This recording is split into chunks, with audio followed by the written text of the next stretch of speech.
በስመ አብ ወወልድ ወመንፈስ ቅዱስ አሐዱ አምላክ አሜን። የተወደዳችሁ እግዚአብሔር ሰዎች የእናታችን የእመቤታችን የቅድስት ድንግል ማርያም የአስራት የቃል ኪዳን ልጆች በወደደን ባፈቀረን በአንድያ ልጁ በኢየሱስ ክርስቶስ ፍጹም ሰላም እንደምንቆያችሁ አሜን። የአምላካችን ስም ዘወትር እየተመሰገነ የተወደደ ሲሆን ለእግዚአብሔር ቅዱስ ፍቃድ የሐዋርያት ስራ ጥናታችን እንቀጥላለን። እንግዲህ ምዕራፍ 19 ከቁጥር 1 ጀምሮ ያለውን ሐሳብ ነው የምናነሳው። ጳውሎስ ወደ ኤፌሶን ስለመምጣቱ የሚናገር ነው። እንግዲህ ቅዱስ ጳውሎስ ከ14ቱ መልእክቶች መካከል አንዱ የኤፌሶን ነው። ለመጀመሪያ ጊዜ ለማስተማር ሲሄድ በአካል በሚያስተምርበት የነበረውን ነገር ቅዱስ ሉቃስ በሐዋርያት ስራ ላይ ይጽፍልናል ማለት ነው። ከዚህም በኋላ አጵሎን በቆሮንቶስ ሳለ ጳውሎስ ላዩን ሄዶ ወደ ኤፌሶን መጣ። በዚያችም ጥቂት ደቀ መዛሙርት አገኘ። ከአማኞቹ ጋር ጀምሮ በውኑ መንፈስ ቅዱስን ተቀበላችኋልን አላቸው። እነርሱም አልተቀበልንም፣ መንፈስ ቅዱስ እንዳለ እንኳ አላመንም አልሰማንም አሉት። እርሱም እንኪያስ በምን ትጠመቃላችሁ አላቸው። እነርሱም የዮሐንስ ጥምቀት አሉት። ጳውሎስም ዮሐንስ ከነርሱ በኋላ በሚመጣው በኢየሱስ ክርስቶስ እንዳያምኑ እየሰበከ የንስሐ ጥምቀትን አጠመቀ አላቸው። እነርሱም ይህን በሰሙ ጊዜ በጌታችን በኢየሱስ ክርስቶስ ስም ተጠመቁ ይላል። እንግዲህ የዮሐንስ ደቀ መዛሙርት ዮሐንስ ጥምቀትን ብቻ ይዘው የቆዩ እንደነበሩ በቃ ከዚህ በኋላ ሌላ ጥምቀት አያስፈልገንም በዛ ጥምቀት እንድናለን ብሎ የሚሉም የሚያምኑ እንደነበሩ ሐዋርያት ሥራ ላይ የተገለጸ ነው። ከዛ በኋላ ግን ቅዱስ ጳውሎስ አስተምሯቸው ከዚህ በኋላ በኢየሱስ ክርስቶስም ድጋሚ እንደተጠመቁ ይገባል ያስተምራል ማለት ነው። እነርሱም ይህን በሰሙ ጊዜ በጌታችን በኢየሱስ ክርስቶስም ተጠመቁ። ጳውሎስም እጁን በጫነባቸው ጊዜ መንፈስ ቅዱስ በእነርሱ ላይ ወረደ። ያን ጊዜም በየሀገሩ ሁሉ ቋንቋ ተናገሩ፣ ትንቢትንም ተናገሩ። ሰዎችም ሁሉ 12 ያህል ነበሩ። ጳውሎስም ወደ ምኩራብ ገብቶ በግልጥ አስተማረ። ስለ እግዚአብሔር መንግስት እያስተማራቸውን እያሳመናቸው 3 ወር ቆየ። በተሰበሰቡ ሕዝብ ፊት አንዳንዶቹ በእግዚአብሔር ትምህርት ላይ ክፉ የተናገሩ ባላመኑ ጊዜ ጳውሎስ ከእነርሱ ተለየ። ደቀ መዛሙርቱም ይዞ ጢራኖስ እንደሚባለው መምህር ቤት ሁል ጊዜ እያስተምራቸው ነበር። በእስያም ያሉ አይሁድና አረማውያን ሁሉ እግዚአብሔርን ቃል እስኪሰሙ ድረስ እንደዚህ 2 ዓመት ኖረ ይላል። እንግዲህ በዚህ መልኩ እስያን ሩቅ ምስራቅን እስያን የሚባለው ቦታውን ሁላ ቅዱስ ጳውሎስ ዞሮ እንዳስተማረ፣ አንዳንዶቹ ግን ከመሃል ክፉዎች እንደተነሱና እንዳሳደዱ በዚያም ደግሞ ሌሎችን ጥሎ ወደ ሌላ ሀገር እንደተሰደደና በዚያው በእስያ እንዳስተማረ ይሄንን ይናገርልናል ቅዱስ ሉቃስ ማለት። ቀጥሎ ስለ ጳውሎስ ስለተሰጠው ሀብተ ፈውስ ይናገራል ቅዱስ ሉቃስ ይጽፍልናል። እግዚአብሔርን በጳውሎስ እጅ ታላላቅ ስራዎችን ይሰራ ነበር። እግዚአብሔር በቅዱሳኖቹ በሚያምኑት እጅ በሐዋርያት በጣም ታላላቅ ስራዎችን ያደርግ ነበር። ከልብሱም ዘርፍና ከሚወጣው መጠምጠሚያ ጫፍ ቆርጠው የወሰዱ በድውያን ላይ ያኖሩ ነበር፣ እርሱም ይፈውስ ነበር። እንግዲህ ተመልከቱ፣ ልብስ የሐዋርያው የቅዱስ ጳውሎስ ልብሱ ትልቅ ልብስ ለብሶ ይወጣል። ማታ ላይ ሲገባ ግን ሰውነቱ እርቃኑን ብቻ የሚሸፍነው ሰውነቱ ብቻ ሆኖ ነው የሚመጣው። ለምን ሲባል የቅዱሳን ቅድስናቸው ከነፍሳቸው አልፎ ስጋቸውን አልፎ የለበሱትን ልብስ የቆሙበትን ቆማ የተቀመጡበትን ወንበር ጭምር ነው የሚያከብረውና በዚህ መልኩ የቅዱስ ጳውሎስ ልብሱ ይፈውስ ነበር። እንግዲህ ጌታችን በእኔ የሚያምን ከኔ በላይ ያደርጋል ያለው ይሄንን ነው። ክርስቶስ በልብሱ ዘርፍ ነክቷል። ግን እውነትም የጳውሎስ ደግሞ ክርስቶስ ጋር እንደነበረ ሳይሆን ከጳውሎስ ጋር እንደነበረ ሳይሆን ተቆርጦ ሄዶ በደውያን ላይ ቢቀመጥ ደውያን ቢነኩት ይፈወሳልና በዚህ መልኩ አምላካችን በእኔ የሚያምን ይህንን ያደርጋል ብሎ በሰጠው ስልጣን መሰረት ቅዱስ ጳውሎስ በዚህ መልኩ ይፈውስ ነበረ።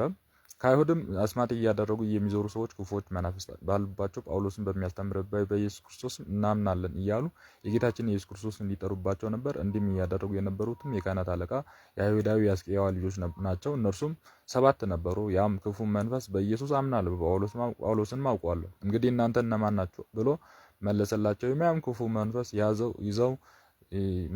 የያዘው ሰው ተነሳባቸው፣ አየለባቸው፣ ማሸነፋቸው፣ ማቆሰላቸውም። ከዚያም በፊት አስወጥቶ አባረረ፣ ከዛም ቤትም አስወጥቶ አባረራቸው ይላል።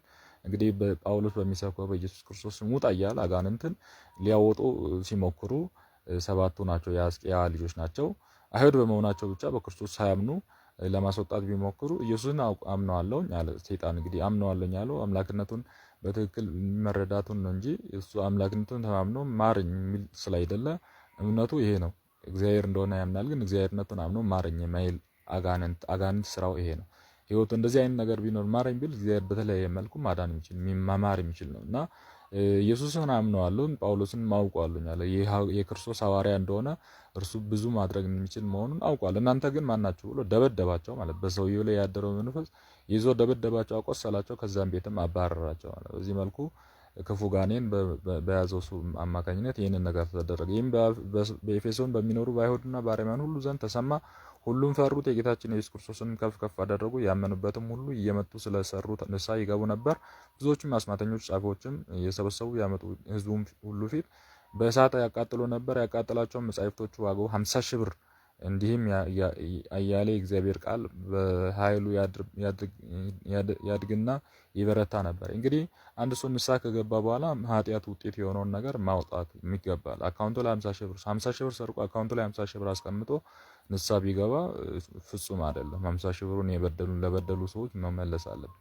አሁን እንግዲህ 50 ሺህ ብር በአይሁድ ዘንድ በሰዓቱ የዛሬ 2000 ዓመት በጣም ብዙ ብር ነው።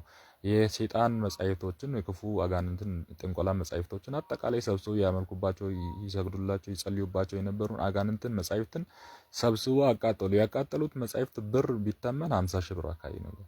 እንግዲህ ክፉን ነገር ማውጣት ከኛ መካከል ከህይወታችን ላይ ማውጣት። አንድ ሰው በሲጋራ ንስሐ ቢገባ ሲጋራውን በኪሱ ውስጥ ድጋሚ መጨመር፣ ሲጋራ ካለበት አረቄ ካለበት አረቄን ቢናዘዝ፣ አረቄ ካለበት ጠጅ ካለበት መራቅ አለበት፣ ጠጅን ብናዘዝ ማለት ነው። እንደዛ ማድረግ እንደሚገባ ሲያሳዩ ሐዋርያት ሰብስቦ አቃጠሉት ማለት ነው። አቃጠሉ። ይህም ከተፈጸመ በኋላ ጳውሎስ በመቄዶንያ በአካያም በኩል አልፎ ወደ ኢየሩሳሌም ሊሄድ በልቡ አሰበ። እዚያም ከደረሰ በኋላ ሮሜን ሊያየት ይገባኛል አለ። ከሚያገለግሉትም ሁለቱን ጢሞቴዎስና አርጤስን ወደ መቄዶንያ ላከ። እርሱ ራሱ ጳውሎስ ግን ብዙ ቀን በእስያ ተቀመጠ ይላል። በዚህ መልኩ አገልግሎት እያገለገለ ብዙ ቆየ። ከዚህ በኋላ በኤፌሶን ላይ የተደረገውን ሁከት ከዚህ ወራት ስለዚህ ትምህርት ብዙ ሁከት ሆነ። በዚያም ብር ሰሪ የሆነው ዲሜጥሮስ የሚባል አንድ ሰው ነበረ። ለአርጤምስ ክብር የቤተ መቅደስ ምስል ሲሰራ ነበረ። አንጥረኞችም እየሰሩ ብዙ ገንዘብ ይሰጧቸው ነበር። አንጥረኛውና ይህን የመሰለውን ስራ ሁሉ የሚሰሩትም ሁሉ ሰብስቦ እንዲህ አላቸው፣ እናንተ ሰዎች ሆይ ጥቅም የምናገኘው በዚህ ስራችን እንደሆነ እናንተ ታውቃላችሁ። አሁን ግን እንደምታዩት እንደምትሰሙት ጳውሎስ ኤፌሶን ብቻ ሳይሆን መላውን እስያን እሳት ብዙ ሕዝብን መለሰ። በሰው እጅ ላይም የሚሰሩትንም ሁሉ አማልክት አይደለም አላቸው ብሎ ራሳቸው አንጥረኞች የራሳቸውን የእጅ ስራቸውን ውጤት ለመሸጥና ሕዝቡ በዛ በሚያመጣው ሳንቲም ራሳቸውን ስለሚያስተዳድሩ የኛ ስራ ሊቆም እኮ ነው። ቅዱስ ጳውሎስ እኛን ስራ ላይ ያቃለለ የኛ ስራ ምንም አይጠቅምም ያለ ነው ብሎ ተመካከሩበት ማለት ነው በቅዱስ ጳውሎስ ላይ አላቸው። ይህንም የምንቸገር በዚህ ነገር ብቻ አይደለም። እስያና መላው ዓለም የሚያመልኩት የታላቁ የአርጤምስ መንፈስ ክብር ይቀርናል፣ ገናነትም ይሻራል ብሎ የአርጤምስን ሰው እንዲያመልክ የሚያደርጉ ነገር ጳውሎስ ሊያቁምብን ነው ብሎ ተነጋገሩበት። እንግዲህ በዚህ ምክንያት በእስያ ኤፌሶን በጣም ሁከት ሆነ ማለት ነው። ይህን በሰሙ ጊዜ ተቆጡና ድምጻቸውን ከፍ አደረጉ። ኤፌሶን አርጤምስ ከክብሯ ታላቅ ነው ብለው አሉ። ከተማም ሁሉ ታወከ። የመቄዶንያም ሰዎችም ጳውሎስን የወዳጁ ገዮስን አስጥሮኮስና ከእርሱ ጋር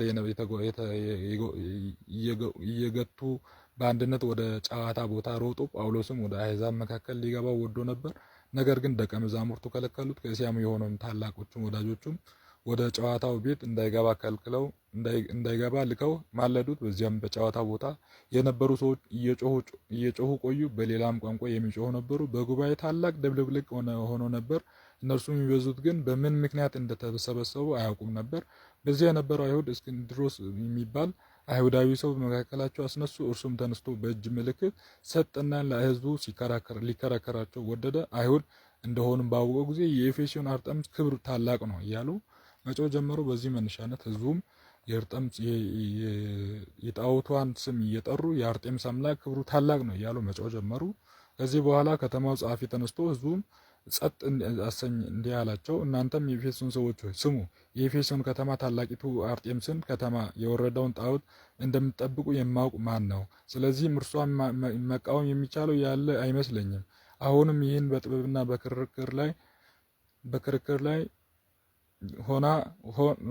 በክርክር ሳይሆን በቀስታ ልናደርገው ይገባናል። የአማልክት ቤት ያልዘረፉትንና በአማልክቶቻቸው ላይ ክፉ ቃልን ያልተናገሩ እነዚህ ሰዎችን እነሆ እነዚህ አምጥታችኋቸዋለችና ዴሜጥሮስ ከእነርሱ ጋር ያሉ አንጥረኛው ግን በማንም ላይ ጠብ እንዳይላችሁ እርስ በርሳቸው ይከራከሩ። እነሆም በከተማም ውስጥ ፍርድ ቤት አለ፣ ዳኞችም አሉ። ነገር ግን የማይከራከር ነገር ሌላ ከሆነ በሕግ ሸንጎ ይፈርዳል ብሎ እንግዲህ ቅዱስ ጳውሎስ ያስተምሩ ይከራከሩ እንደነበረ ከዚህ በዛሬ በደል ሳይኖር ባመጣችሁብኝ ክርክር እኛ እንቸገራልና ስለዚህ ክርክር የምንቃወም ነገር የለም።